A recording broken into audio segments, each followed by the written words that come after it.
disponibilidade em adorar o Rei dos Reis, e aí a presença dele se faz ainda mais perceptível. Tenhamos isso como lição. O culto somos nós que oferecemos. O pastor Márcio falou muito bem sobre isso na última consagração. Nós oferecemos o culto. Então a qualidade do culto tem muito a ver com aquilo que nós ofertamos. Louvado seja Deus por isso. Gostaria que os irmãos abrissem suas Bíblias no livro de Jonas. Jonas capítulo 4, versículo 3. A história de Jonas é muito conhecida, mas o livro tem hora que parece que ele foge da Bíblia, né? Que ele some, porque ele fica no meio dos profetas menores, e aí dá um trabalho, mas ele está aí, procura aí que você vai achar. Eu não vou nem te falar onde, mas assim, você vai achar. Vem Oséias, vem Amós, depois Obadias, e a gente chega em Jonas. Eu sei que é difícil, a gente vai esperar mais um pouquinho. Achamos?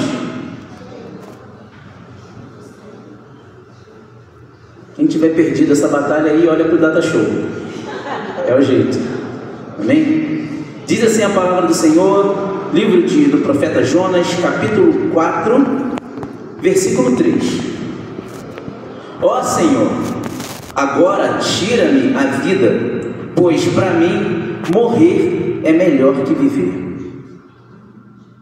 Mais uma vez, vou ler como está aqui para a gente poder acompanhar juntos. E disse o Senhor: fazes bem que assim te... Não, é o 3. Peço-te, pois, ó Senhor, tira-me a vida, porque melhor me é morrer do que viver. Amém. Amém pela palavra, né? Só porque é a palavra de Deus, porque amém é... Nesse contexto é difícil. Podeis tomar assento. A história de Jonas a gente bem conhece. Jonas está num determinado lugar, numa determinada posição, até que o Senhor diz para ele: Jonas, levanta agora e vai para Nínive. Vai para lá pregar a minha palavra. E a Bíblia vai contar uma história que ela é muito interessante, tem muitos detalhes. Vai dizer que Jonas ele não quis obedecer ao Senhor, ele não quis ir para Nínive. E ele pega um barco, vai para Tarsis. No meio do caminho vem uma grande tempestade. E aí Jonas está dormindo no barco. Ele é acordado pelas outras pessoas que estavam no barco. Falam: quem é você? Você está dormindo? Clama ao teu Deus aí, vê se de repente ele tem misericórdia de nós e nos atende, porque a gente vai morrer. O barco não vai resistir à tempestade. E aí perguntam a ele: Jonas, pergunta, o que você é? De onde você vem? Qual é o teu povo? Qual é o teu Deus? Qual é o teu nome? Qual é a tua história? Porque tem alguma coisa errada contigo. E ele vai dizer: eu sou hebreu, eu creio no Deus que fez os céus e a terra. E ele fala o seu contexto ali, e eles lançam sorte para ver de quem é a culpa desse problema que está acontecendo aqui. Alguém aqui é responsável por isso. Muito provavelmente não era um período em que normalmente teria uma tempestade, e eles ficaram surpresos. E aí a sorte cai sobre Jonas. E aí Jonas, ele sabe que ele estava no erro, ele sabe que ele estava no vacilo, e ele fala: Senhor, ele fala, né, me joga no mar, e aí depois que vocês me jogarem no mar, essa tempestade vai passar. E é o que acontece, depois que Jonas é lançado no mar, a tempestade passa. E a Bíblia vai contar que ele foi engolido por um grande peixe, passou 3 dias e 3 noites no ventre do peixe. A Bíblia vai dizer que Jonas, no interior, no ventre do peixe, clama ao Senhor, ora ao Senhor, faz promessa ao Senhor, diz que vai pagar os seus votos. E aquele grande peixe coloca Jonas para fora, vomita Jonas. E aí Jonas resolve fazer aquilo que Deus tinha ordenado desde o início que ele fizesse. E aí ele vai, pega o transporte, vai finalmente para Nínive, e vai dizer que ele prega a palavra do Senhor àquele povo. E vai dizer a palavra do Senhor no finalzinho do capítulo 3, que Deus viu o que eles fizeram, porque aquele povo se arrependeu, como se converteram do seu mau caminho, então arrependeu-se do castigo que lhes enviaria e não o executou. Ou seja, Deus perdoou a iniquidade daquele povo e perdoou aquele povo. Então, de devia estar tudo bem. Jonas deveria estar absolutamente em paz, porque ele recebeu um grande livramento, que inicialmente ele desobedece ao Senhor, ainda assim Deus concede graça a ele, o livra da morte. Ele resolve obedecer ao Senhor, fazer a vontade de Deus, ele faz a vontade de Deus, ele prega a palavra, aquele povo se converte, e está tudo certo. Mas o capítulo 4 vai revelar coisas bastante intrigantes em relação ao coração de Jonas. E o versículo que nós lemos, o 3, ele fala: ó Senhor, agora tira minha vida, pois para mim morrer é melhor do que viver. Não faz sentido Jonas dizer isso. Não faz sentido. Mas a gente vai entender por que ele está nesse estado de amargura. Por que ele está tão revoltado? Por que ele está tão irado? Por que ele está preferindo a morte? Mesmo percebendo que a obra do Senhor foi realizada, foi feita, aconteceu. Muitas almas ali se renderam aos pés do Deus Todo-Poderoso, do Deus de Israel. E a gente precisa falar qual é o tema, aquilo que Deus trouxe ao meu coração para essa noite. E eu vou tentar correr por causa da hora. A gente não vai terminar antes de 9 horas, já vou avisando, mas vai ser o mais breve possível. Qual é o tema? Cuidado, feridas abertas matam. Esse é o tema. Cuidado, feridas abertas matam. E a gente fazendo uma contextualização histórica, a gente vai ver que Nínive era a capital da Assíria. E aquele povo era povo inimigo de Deus. Eles eram um povo que, vez ou outra, eles estavam... o povo de Israel estava sempre temeroso quanto à invasão dos assírios. E quando a palavra vai falar sobre... A palavra vai citar o pai de Jonas, lá no segundo livro de Reis, capítulo 14, 25, vai falar de Amitai, que era o pai de Jonas, que também era profeta. E logo mais à frente, no capítulo 17, vai falar de quando os assírios tomam Israel e eles invadem Samaria, e eles geram em Samaria me faltou a palavra, mas eles geram a palavra está na ponta da língua. Uma situação de mistura. Não é essa palavra, mas tudo bem. Um fenômeno. Há ali um fenômeno da miscigenação. Obrigado, pastor, sou sempre muito útil para todos nós. Que é a mistura de povos. E os assírios, eles trazem todo tipo de gente para Samaria, e o objetivo deles era realmente misturar, para que o Deus de Israel não fosse adorado de maneira pura naquele lugar. E aí, tudo isso acontece, e o povo assírio é um povo hostil historicamente, com o povo de Israel. A gente percebe a Bíblia tratando disso em alguns momentos.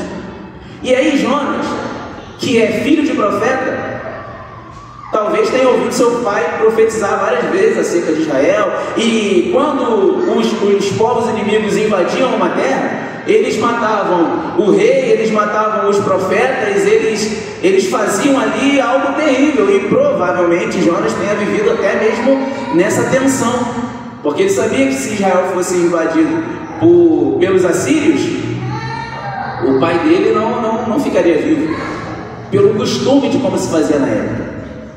Beleza, a gente entende aí um pouco do ranço, vamos usar essa palavra, que ainda é muito fraco diante do que Jonas sentia por aquele povo. A gente entende aí um pouco do ódio que Jonas sentia por aquele povo, porque aquele povo era um povo definitivamente terrível. Jonas estava em conformidade com Deus quando Deus disse que destruiria aquele povo. Era isso que Jonas gostaria que tivesse acontecido. Por isso que no final da trajetória, Jonas, ele diz assim: Senhor, tira-me a vida, para mim é melhor morrer. E a gente, falando assim, coloca Jonas num lugar muito complicado, né? Poxa, como é que Jonas poderia ser cruel desse jeito? Mas Jonas, ele tem lá as suas virtudes.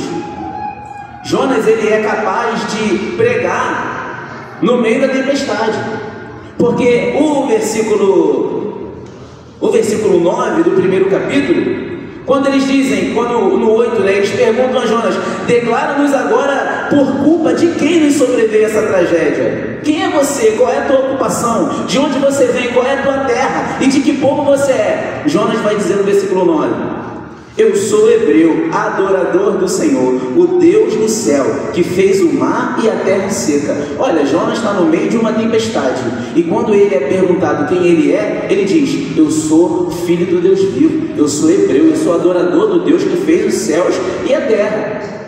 Então Jonas, ele não é só defeitos, ele tem mais suas virtudes, ele consegue falar das maravilhas do Senhor, mesmo no meio de uma grande tempestade. O versículo 16 do capítulo 1 vai mostrar as consequências da pregação de Jonas no barco, no meio da tempestade, porque diz assim: os homens temeram o Senhor com grande temor, então ofereceram sacrifícios ao Senhor e fizeram votos. Porque na hora que a tempestade começou, cada um ali buscava o seu Deus, cada um buscava ali a sua referência de fé. Eles não eram do povo de Deus, eles não eram hebreus como Jonas. Jonas não está no meio dos seus, Jonas está no meio dos ímpios, podemos assim dizer, dos gentios, assim podemos dizer. E Jonas, ele dá o testemunho de quem ele é. Depois de que Jonas é lançado ao mar, eles percebem que é a mão de Deus, e eles fazem sacrifícios ao Senhor, e eles temem ao Senhor. Olha o que o testemunho de Jonas fez, mesmo no meio da tempestade. Então a gente vê que a gente começa falando das questões que Jonas tinha, das suas dificuldades, mas a gente percebe também que ele tem virtude.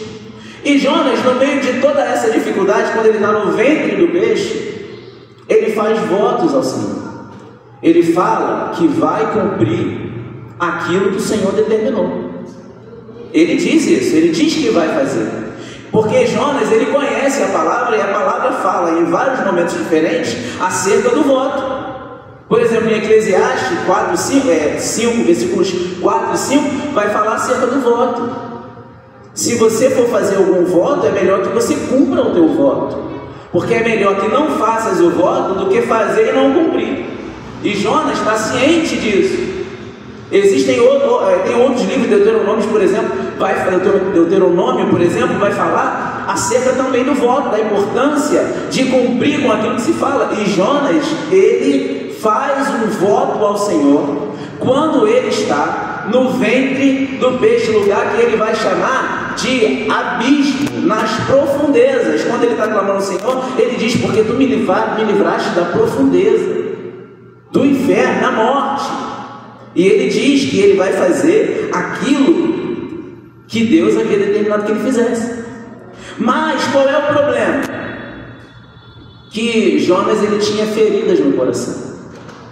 E essas feridas que ele tinha no coração, até por conta de todo o histórico que nós tratamos aqui, trouxeram dificuldades para ele ao longo da sua caminhada. Porque ao mesmo tempo que Jonas tinha um chamado, ele tinha ódio. E essas coisas não tem como, elas não vão combinar. Ao mesmo tempo que ele tinha um chamado do Senhor, ele tinha ódio no seu coração. O versículo 1 do capítulo 1 vai dizer: Jonas, porém, ficou extremamente contrariado e furioso. Não é a minha interpretação, é o que diz a palavra. Se a sua Bíblia estiver aberta no livro de Jonas, você vai poder acompanhar e perceber que são essas as palavras.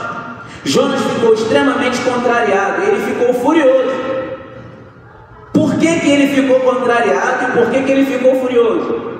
Porque ele não gostaria, apesar de ter feito aquilo que Deus mandou ele fazer, ele não gostaria que aquele povo fosse salvo.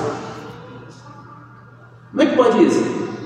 Apesar de ter cumprido o chamado, apesar de ter ido para Nínive, ele na realidade gostaria que aquele povo fosse destruído. Como é que pode? E aí a gente começa a entender algumas coisas. E é interessante o versículo 2, porque a gente sempre acha que Jonas não gostaria de ir para Nínive porque ele tinha medo daquele povo. Ele tinha medo, porque era um povo mau, por isso que ele fugiu. A gente sempre acreditou assim, e talvez até seja verdade, talvez tenha até um fundo de verdade. Mas no versículo 2 é revelado o coração de Jonas acerca daquele povo de Nínive. Ele diz: então orou ao Senhor e disse: ah, Senhor, não foi por isso que eu disse quando ainda estava na minha terra, por isso é que fugi depressa para Tarsis, pois sabia que és Deus compassivo e misericordioso, paciente e cheio de amor, e que te arrependes do mal. É por isso que Jonas não quer ir para Nínive, porque ele conhece o Deus que ele serve, porque ele sabe que o Deus dele é tremendo, maravilhoso, perfeito, perdoador, misericordioso, e que se ele fosse para lá e se ele pregasse, aquele povo que ele odiava seria salvo. Olha o que faz a ferida no coração, olha o que faz mágoas não resolvidas, olha o que faz feridas que ainda estão abertas. Tem alguém que é chamado de profeta, que é filho de profeta, que está indo obedecer ao Senhor, que estava no ventre do peixe, lá fez um voto, vai cumprir, mas quando a obra de Deus se realiza, vale mais o ódio do que o chamado, vale mais a raiva do que a missão, vale mais o rancor do que a misericórdia do Todo-Poderoso. Que coisa esquisita! Ninguém aqui vai desfazer o legado de Jonas, homem de Deus. O livro de Jonas termina e a gente não entende qual foi o tratamento do Senhor com ele depois. E se não está escrito é porque não cabe, mas Jonas deixou algumas marcas que podem ajudar na nossa trajetória, para que a gente não se conduza assim. Tem mágoa, tem ferida, tem coisa aberta, precisa curar, porque senão mata, e não mata o outro, não mata você. Feridas abertas matam. Cuidado, porque a gente está vendo alguém que parece que se arrependeu. Parece que Jonas se arrependeu de ter desobedecido ao Senhor. Houve, para nós que estamos olhando de fora, uma grande reviravolta na história de Jonas, porque ele passou de alguém desobediente para alguém que cumpre o chamado e vê a graça do Senhor acontecer através da vida dele. Só parece, porque o coração dele continuava cheio de ódio e cheio de rancor, a ponto da obra que Deus realizou não ter gerado no coração dele satisfação. Meu Deus, que coisa grave! Como que alguém pode estar na presença do Todo-Poderoso, servindo a Ele, e está valorizando mais os seus sentimentos não resolvidos do que aquilo que Deus tem feito, Deus tem realizado? É por isso que às vezes eu não reconheço meu irmão, é por isso que às vezes eu não amo meu irmão, é por isso que às vezes eu não valorizo meu irmão, porque as minhas feridas estão abertas e elas estão me matando. Jonas está nesse estado, quando na verdade o nosso chamado deveria estar acima da nossa própria vida. Eu preciso parar para ler aqui rapidinho, para a gente retomar duas passagens em Atos. Atos capítulo 20, versículo 24. Olha a diferença do coração de Paulo. Vai dizer a palavra: mas em nada considero a vida preciosa para mim mesmo, contanto que eu complete a minha carreira e o ministério que recebi do Senhor, para dar testemunho do Evangelho da graça de Deus. Esse é Paulo dizendo: não tenho a minha vida por preciosa. No capítulo 21, versículo 13, Paulo, ele vai... Aqui, esse contexto, Paulo é avisado de que ele seria preso quando chegasse a Jerusalém. E foi uma revelação que alguém fez, um profeta, tem um nome aqui, mas eu não... Ágapo, eu acho, Ágapo. É o profeta que revela: olha, Paulo, quando você chegar em Jerusalém, você vai ser preso. Paulo estava voltando da sua terceira viagem missionária aqui. E aí, o que ele vai dizer no capítulo 21, versículo 13? de Atos. Porque os amigos, parece que eu vou ler, eu falo um negócio.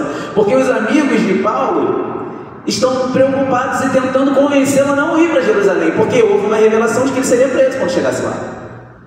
Só que Paulo, ele não está se preocupando com a sua vida. Paulo, ele está entendendo que existe um chamado que ele precisa desenvolver com amor, com verdade e com sinceridade. Então, quando estão tentando convencê-lo, vai dizer a palavra do Senhor. Então Paulo respondeu: que fazeis, chorando e entristecendo o meu coração? Porque estou pronto, não só para ser amarrado, mas até para morrer em Jerusalém, pelo nome do Senhor Jesus. Meu Deus do céu! Esse deve ser o nosso coração. Não é uma comparação de homens que a Bíblia traz, não é sobre isso. É sobre nós, é sobre onde está hoje o nosso coração.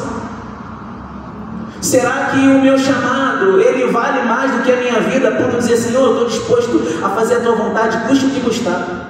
Custe o meu orgulho, custe a minha arrogância, custe a minha soberba, custe a minha altivez, custe a minha própria integridade. Eu estou disposto a cumprir o teu chamado.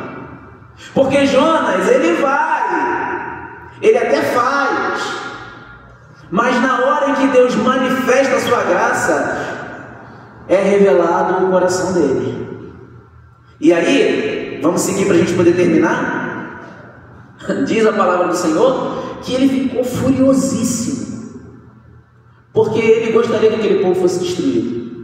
Então ele sai. A Bíblia fala, inclusive, que o tempo para percorrer a cidade de Nínive era de 3 dias, mas ele faz em um dia. Ele não precisa percorrer a cidade toda. O entendimento que eu tenho é esse. Não tinha como ele fazer em um dia o que ele faria em 3.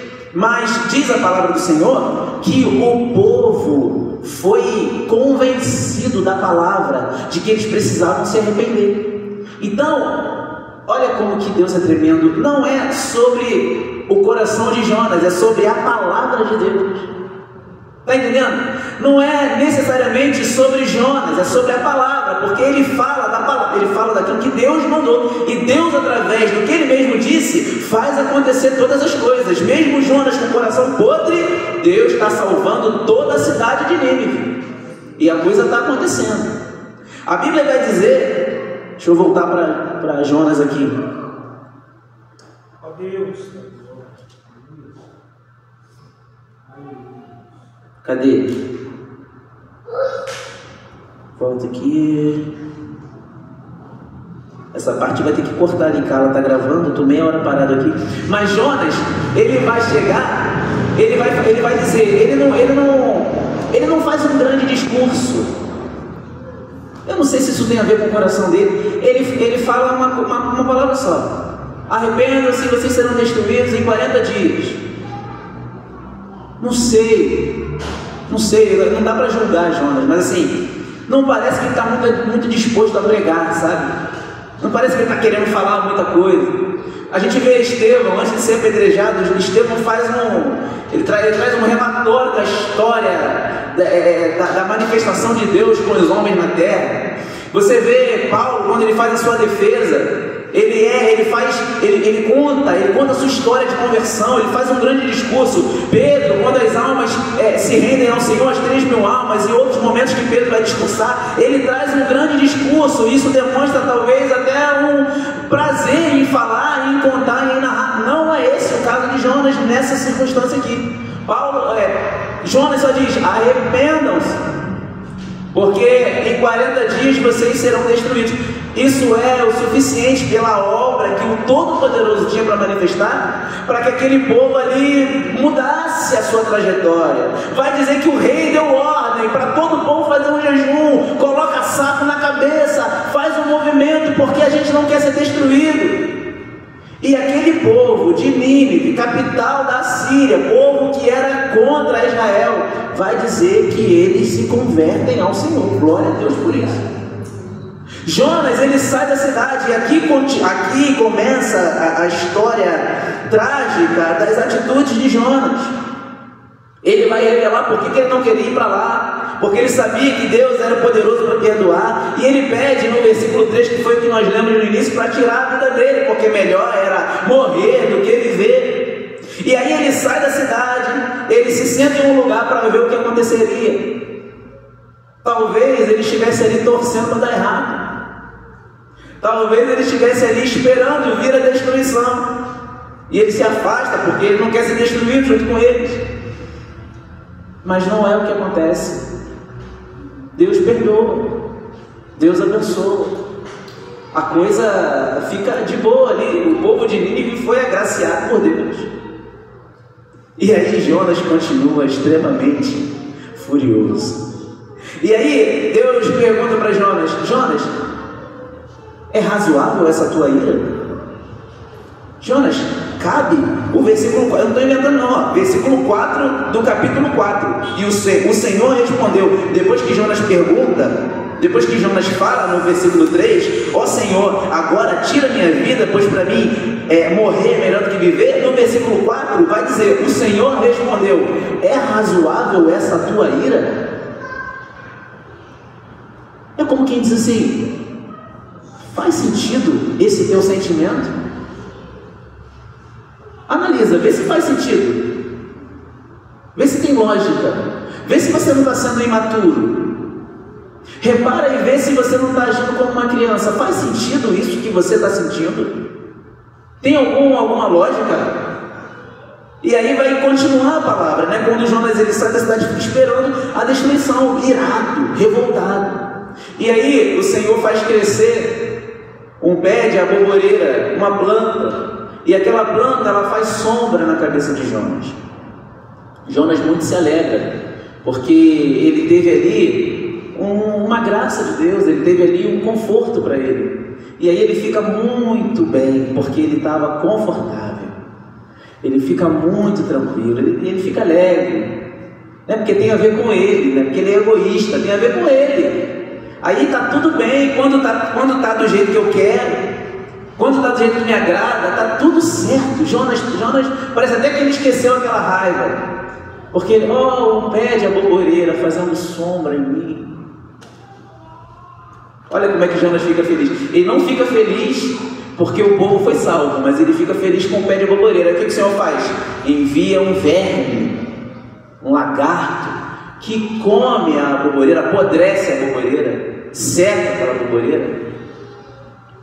E vem um vento quente, um vento oriental, diz a palavra, que traz sabe, aquele verãozão de São Gonçalo, centro de Alcântara, aquele vento assim, que você não sabe de onde vem, esquenta a tua cabeça, Jonas desmaia. Ele não tem mais o pé de aboboreira e ele fica... cadê, como é que...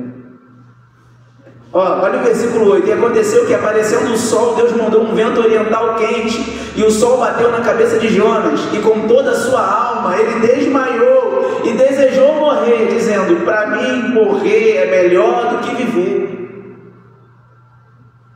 Jonas está querendo morrer por causa de tudo, gente. Jonas, ele está muito... E tem hora que a gente está assim, está tão melindroso, está tão... se está bom para mim, eu estou feliz. Se não está bom para mim, eu quero morrer, eu quero sumir, eu quero ir embora, não quero mais. A gente precisa desenvolver a capacidade de olhar a palavra do Senhor e se identificar com aquilo que é bom e com aquilo que é ruim e perceber onde a gente precisa acertar.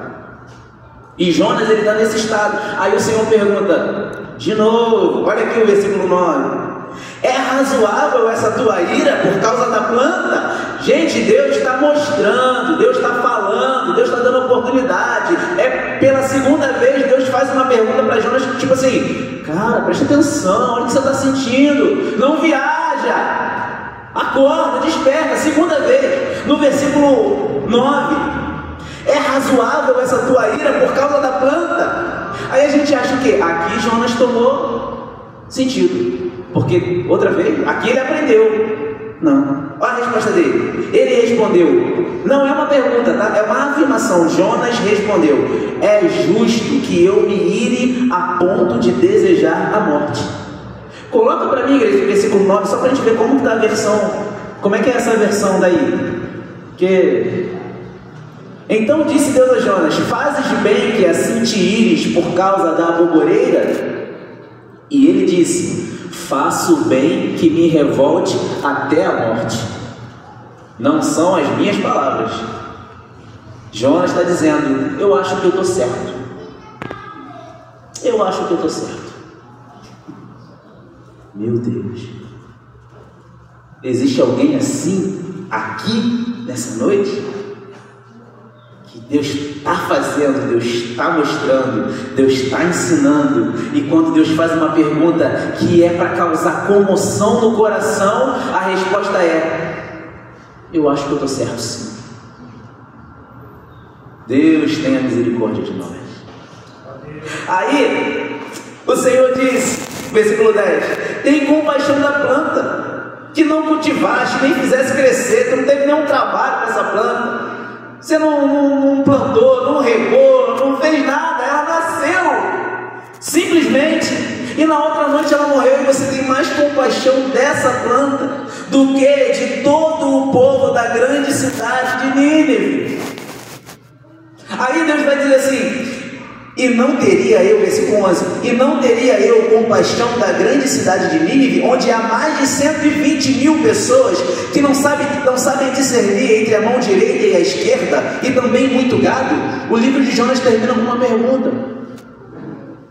Deus dizendo: eu não poderia ter compaixão desse povo, que o discernimento entre a mão direita e a mão esquerda tinha a ver com o conhecimento do que era certo e do que era errado.